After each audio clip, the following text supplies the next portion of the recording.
तो बाबा आज थोड़ी गहरी कड़ी निंदा करते हैं कलयुग की अवस्था की।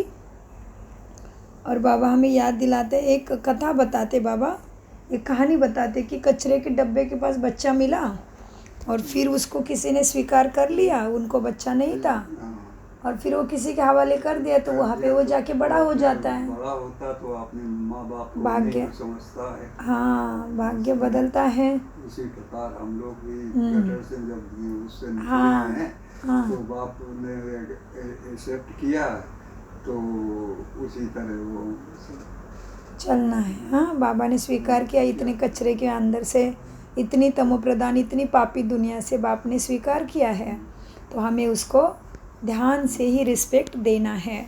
आज है, आ जाइए भ्रुकुटी के सिंहासन पर, सब तरफ से बुद्धि योग हटा के एक बाप से बुद्धि लगाए। परम पिता परमात्मा मुझे ज्ञान सुना रहा है, एक बाबा, दूसरा ना कोई।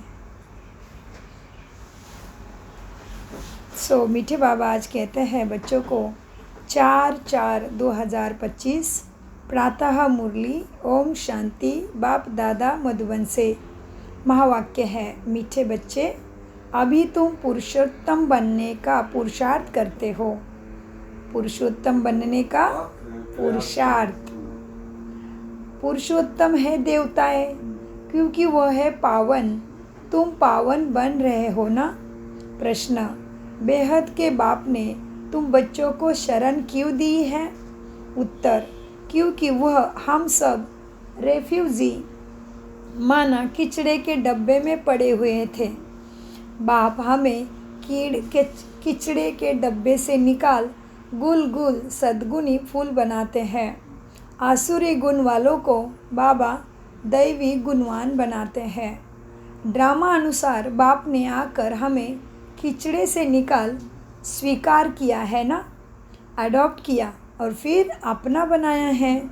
गीत चला है, यह कौन आया आज सवेरे सवेरे मेरे मन के द्वारे। तो ये फरिश्ता आया है, बहुत दिन के इंडिया भारत भूमि पे रहे, तो अभी अपने कर्तव्य कर्मों को अच्छे से निभाते हुए फिर से बाबा की पाठशाला में उपस्थित, बहुत बहुत स्वागत है आपका। आज गीत चला है, यह कौन आया आज सवेरे सवेरे मेरे मन के द्वारे। ओम शांति। रात को दिन बनाने के लिए बाप को ही इस तमोप्रधान कलियुगी दुनिया में आना पड़े। अभी तुम बच्चे जानते हो कि बाप आया हुआ है। पहले हम शूद्र वर्ण के थे, शूद्र बुद्धि भी थी। वर्णों वाला चित्र भी समझाने के लिए बहुत अच्छा है ना। तुम सीढ़ी पे समझाओ कैसे वर्ण हुए, कैसे तुम पहले सतो प्रधान, फिर सतो, फिर रजो, फिर तमो में आ गए। माना पहले कैसे थे? सूर्यवंशम, फिर चंद्रवंशी, फिर वैश्यावंशी द्वापर में, और फिर शूद्र, फिर से बिजनेस माइंडेड बन गए सभी सतयुग कलयुग में। तो बाबा कहते हैं वर्णों वाला चित्र भी समझाने के लिए सेवा में बहुत अच्छा है। बच्चे जानते हैं, कौन जानता है? हम बच्चे। बच्चे जानते हैं हम इन वर्णों में कैसे जन्म मृत्यु का चक्र लगाते हैं। अभी हमको परमपिता परमात्मा ने शुद्ध से ब्राह्मण बनाया है। शुद्ध से या शूद्र से? शूद्र से ब्राह्मण बनाया है, और ब्राह्मण सो फरिश्ता, आत्मिक भान माना लाइट, फरिश्ता से फिर देवता। ये भी एक चक्र ही हो गया है ना। सो बाबा कहते हैं अभी हमको परम पिता परमात्मा ने शूद्र से ब्राह्मण बनाया है। कल्प कल्प के संगम युगे हम ब्राह्मण बनते हैं। ब्राह्मणों को पुरुषोत्तम नहीं कहेंगे, पुरुषोत्तम तो देवताओं को कहेंगे।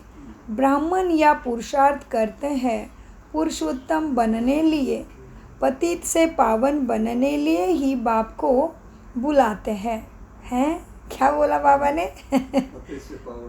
बनाने के लिए बाप को बुलाते हैं। हाँ जी, पतित से पावन बनाने के लिए ही सब बाप को बुलाते हैं।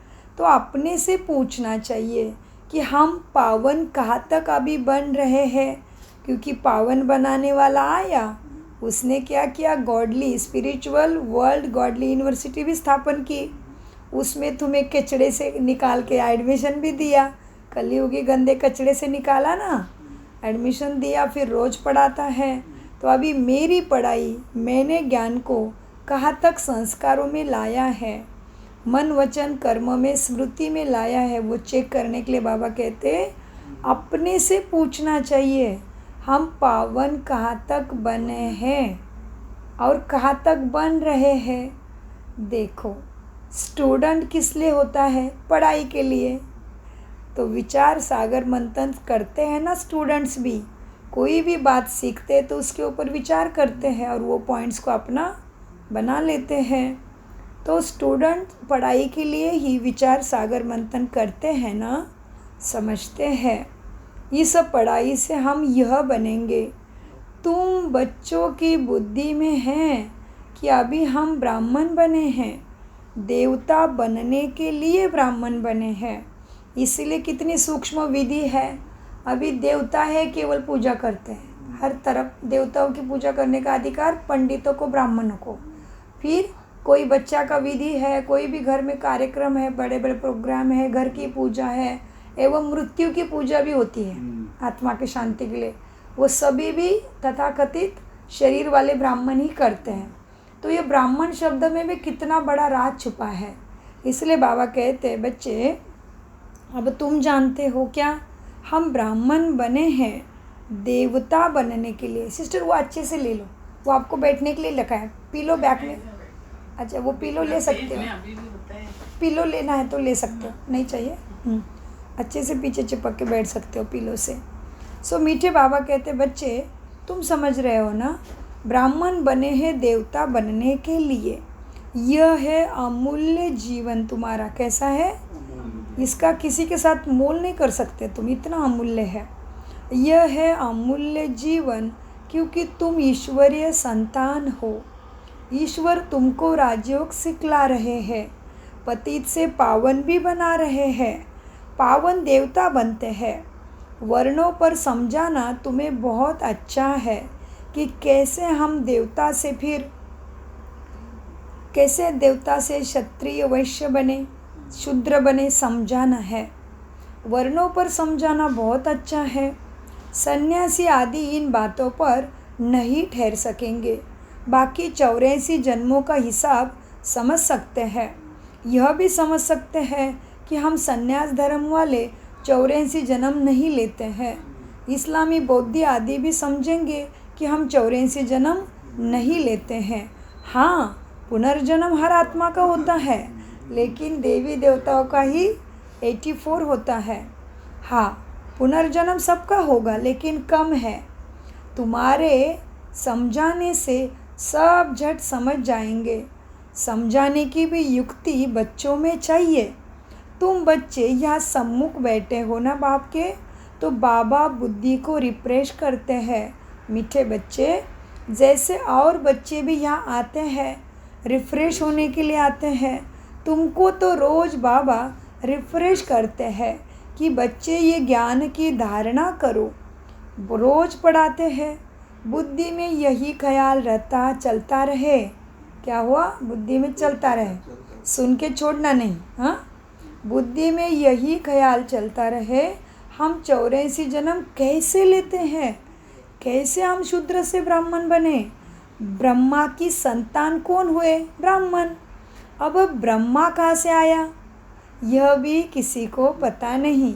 यह भी परमपिता परमात्मा बाप तुम्हारे सम्मुख बैठ के तुम्हें समझाते हैं। हाँ देखो, अभी कितनी वंडरफुल चीज़ है। अभी ब्रह्मा कहाँ से आया, ये भी समझाने के लिए हमें सहज राजयोगा मेडिटेशन मदद करता है।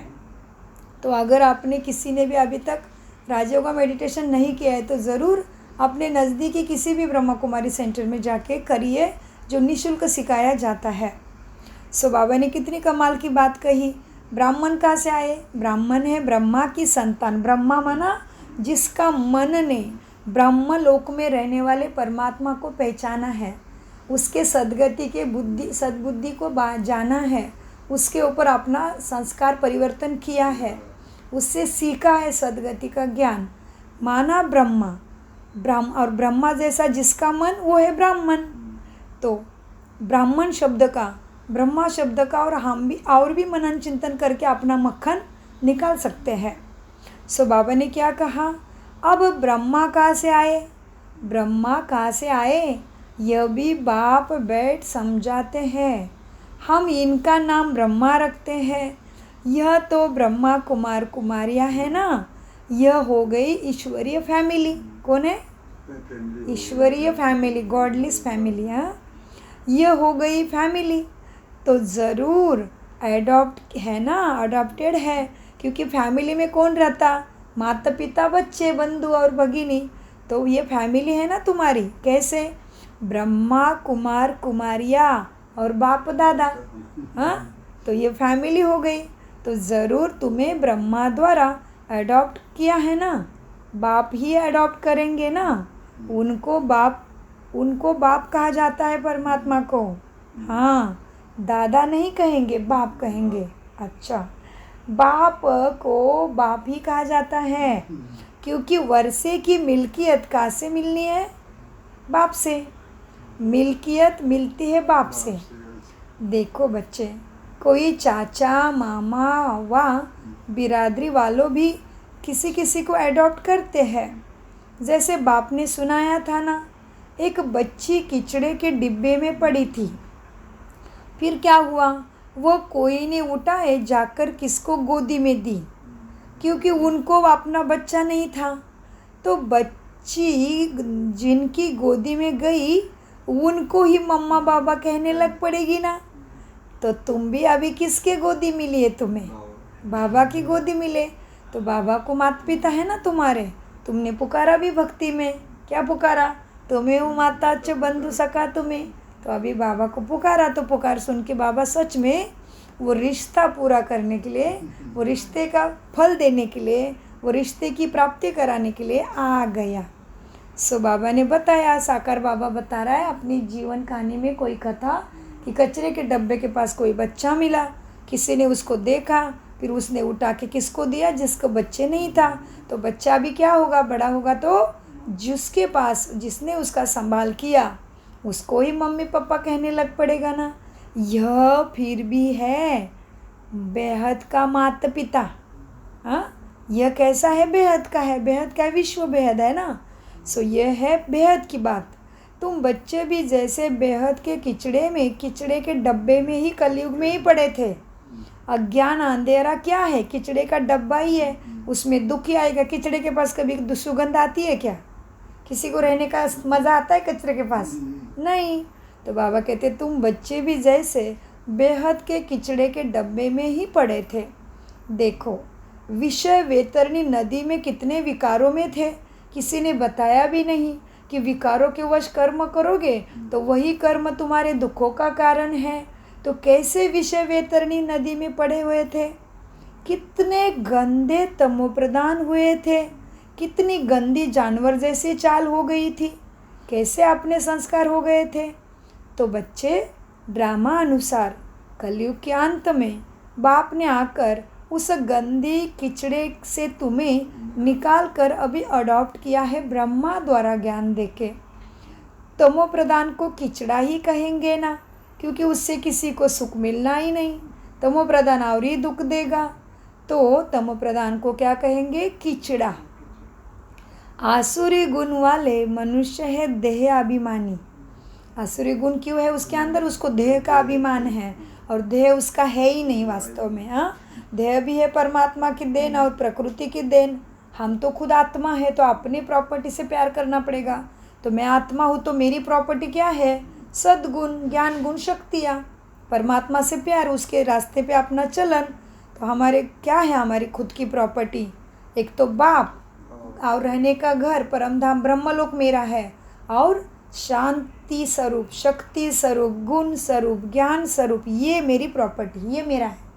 बाकी सारी चीज़ों को ममत्व रखेंगे तो इसको देह अभिमानी तुम्हें आसुरी ही बना देगी।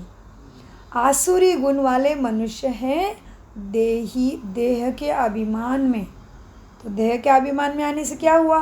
काम, क्रोध, लोभ, मोह, अहंकार, ईर्ष्या, द्वेष, जलसी, बदले की भावना, निंदा, ये सब आ गया। उसमें हाँ, क्रोध भी आता है, सब आता है। तो बाबा कहते क्या हुआ, आसुरी मनुष्य कैसे हैं, पूरी तरह से देह के अभिमान में फंसे हैं। जो तुम्हारा है ही नहीं उसको तुम्हारा ममत्व रहेगा तो वो तो दुख ही देगा ना। पराई चीज़ कभी सुख देगी क्या, नहीं देगी। तो मेरी चीज़ क्या है, आत्मा के गुण। इसलिए कोई मरता है तो हर कोई कहता हे भगवान उस आत्मा को शांति देना। तो बाबा ने याद दिलाया, बच्चे आसुरी मनुष्य गुण वाले मनुष्य है, देह अभिमानी, और वास्तव में हम कौन है, आत्मा। हमारा रूप है बिंदी और स्वरूप है ज्योति प्रकाश। तो वो मनुष्य भूल गया। काम क्रोध भी बड़े विकार है ना। तो तुम रावण के बड़े रेफ्यूज में, कचड़े में पड़े थे। वास्तव में रेफ्यूजी भी हो ना रेफ्यूजी, तो अपने को समझोगे कि सच में हम तमो प्रधान बने हैं, तभी तो अपने ऊपर काम करोगे। तो बाबा कहते हो ना, वास्तव में रेफ्यूजी कचरे में पड़े थे ना। अब तुमने बेहद की बाप की शरण ली है ना, रेफ्यूजी से, कचड़े से निकल गुलगुल देवता बनने के लिए बाप की शरण ली है ना। तुमने गाया था, हे भगवान तेरे एक बूंद के हम प्यासे, तू आ जा, फिर हम तेरे चरणों के दास बनेंगे, मेरा सब कुछ तेरा, क्या लागे मेरा। तो अभी क्या हुआ, बाप की शरण ली है ना, रिफ्यूजे से निकल, किचड़े से निकल, सद्गुणों से गुलगुल देवता बनने आए हो ना, बन रहे हो ना। इस समय सारी दुनिया किचड़े, तमोप्रधान, रिफ्यूजी के बड़े डिब्बे में पड़ी है। खुद को पहचानती नहीं, बाबा भगवान को भी नहीं पहचानती, पुकारती रहती है, सुख दे सुख दे सुख दे, शांति दे, हेल्थ दे, वेल्थ दे, हैप्पीनेस दे। दे माना देने वाला है, और मांग रहे मतलब कभी मिला है, लेकिन विधि को नहीं पकड़ रहे, मांगते जा रहे।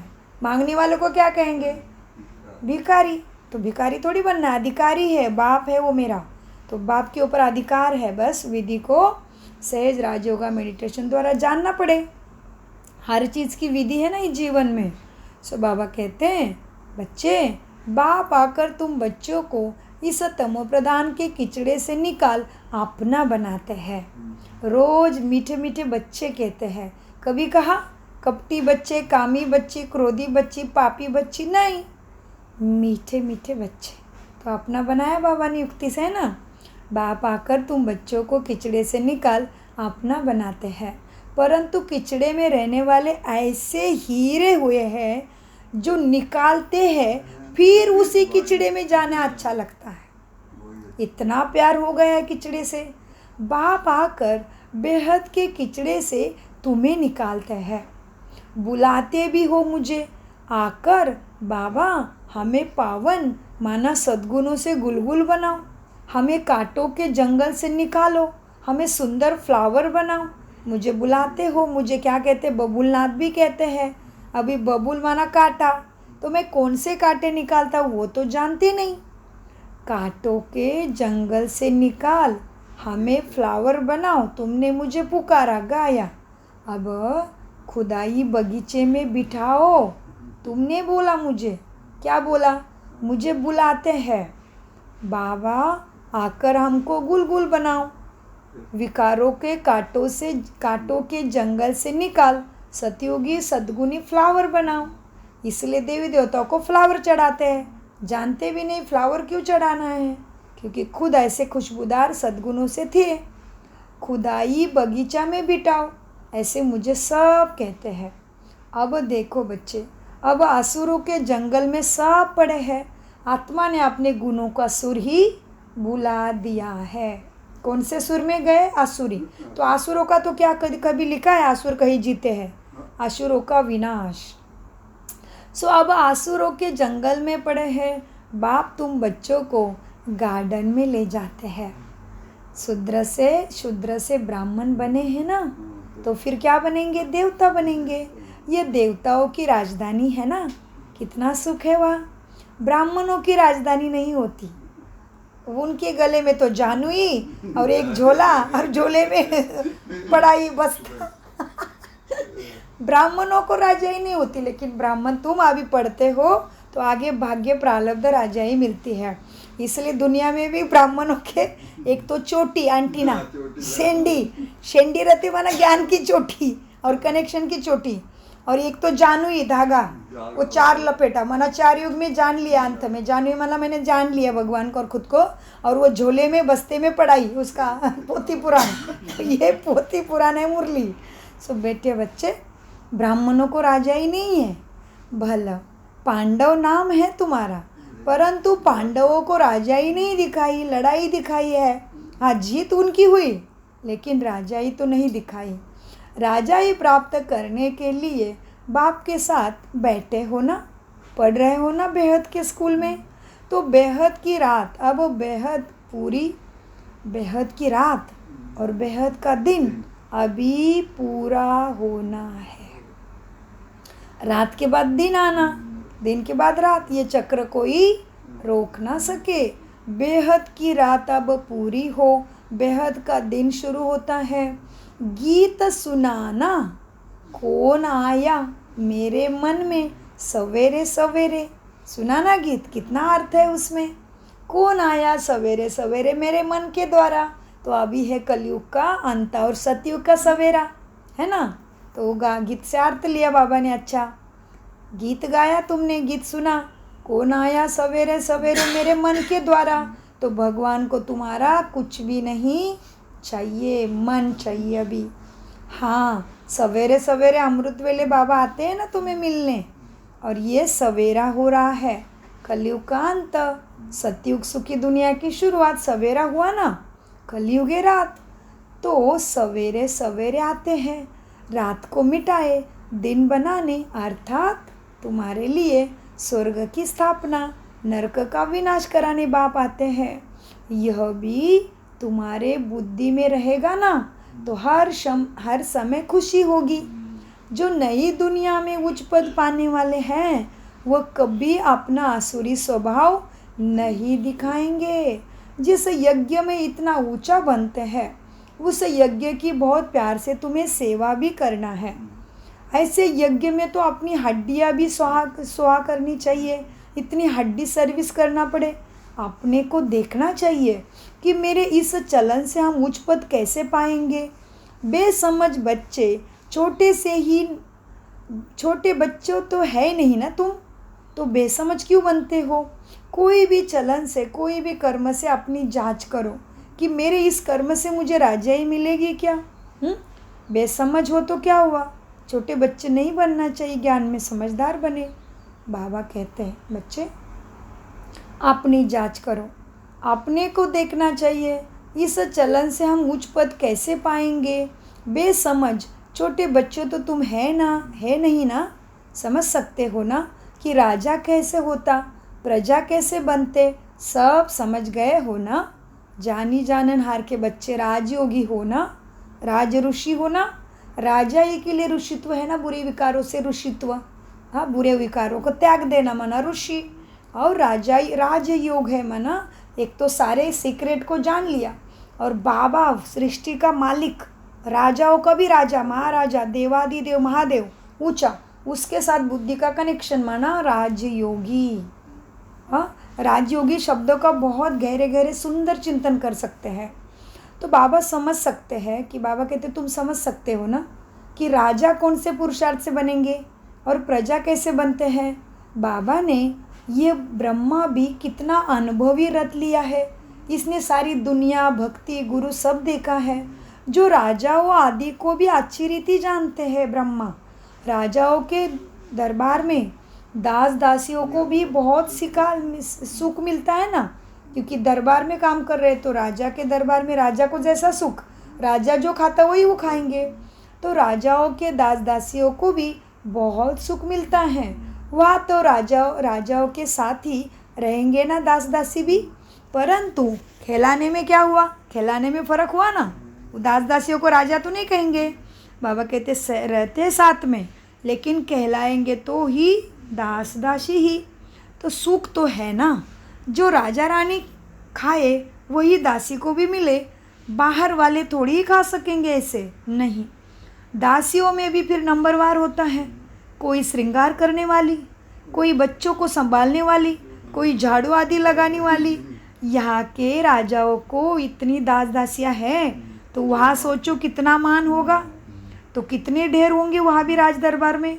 सब अलग अलग अपनी चार्ज पे होती है। सब पर अलग अलग अपनी चार्ज होती है। रहने का स्थान अलग होगा। वह कोई राजा रानी जैसे सजाए हुए नहीं होगा।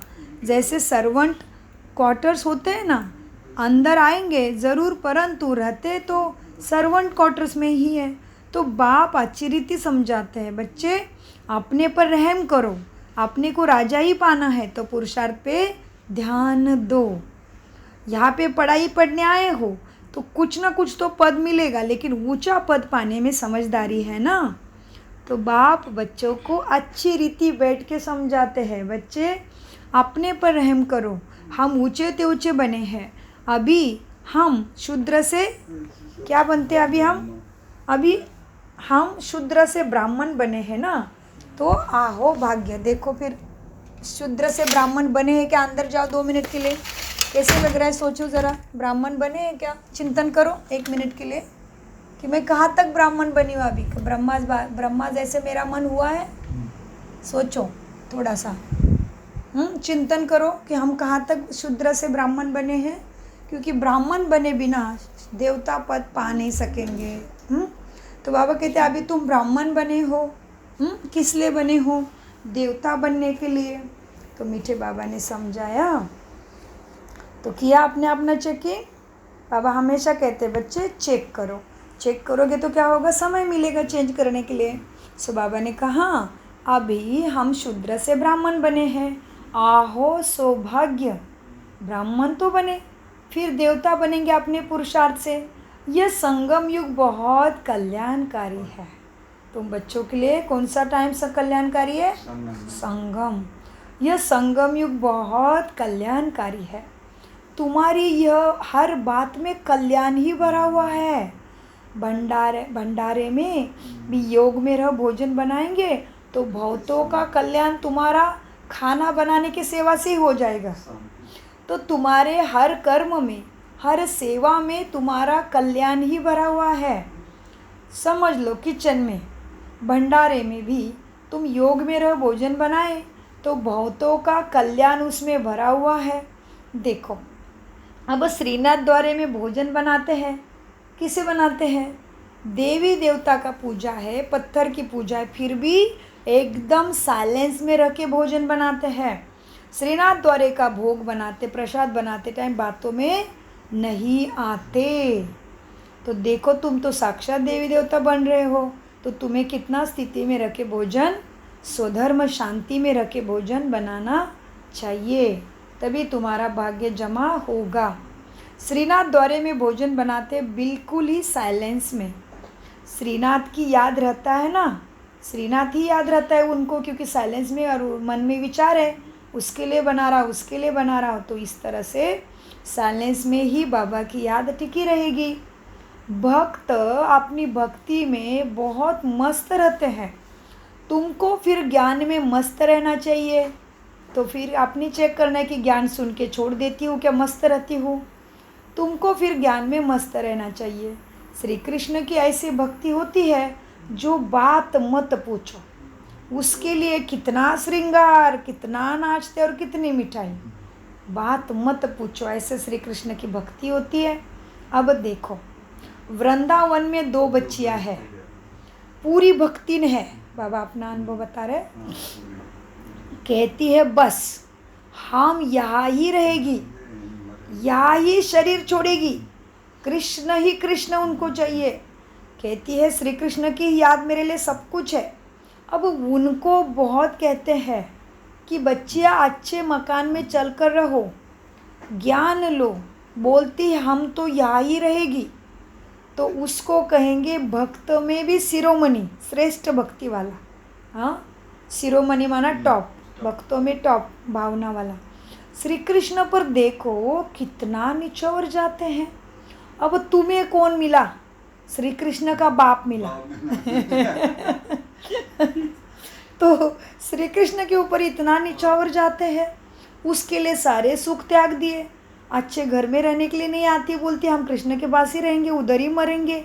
अब कृष्ण के ऊपर इतना निछावर जाते हैं, और जिस ज्ञान से कृष्ण बनता है, परमात्मा ने कृष्ण पद दिया उसको तुम भूल जाते हो। श्री कृष्ण के ऊपर कितना, तो देखो कितनी उल्टी बुद्धि बन गई है। बाप को भूल गए, बच्चे के लिए मरने के तैयार हो गए। अभी बच्चा भाई को ही वर्षा देगा नहीं, बाप से ही मिलना है ना सुख शांति का वर्षा। तो समझदार को इशारा काफ़ी है। श्री कृष्ण पर कितना निछावर जाते भक्ति में, उसके लिए घर बार सब कुछ छोड़ देते हैं। अभी तुमको भी क्या करना पड़े, बाप पर निछावर होना है, तभी कृष्ण के दुनिया में सारे सुख के अधिकारी बनोगे।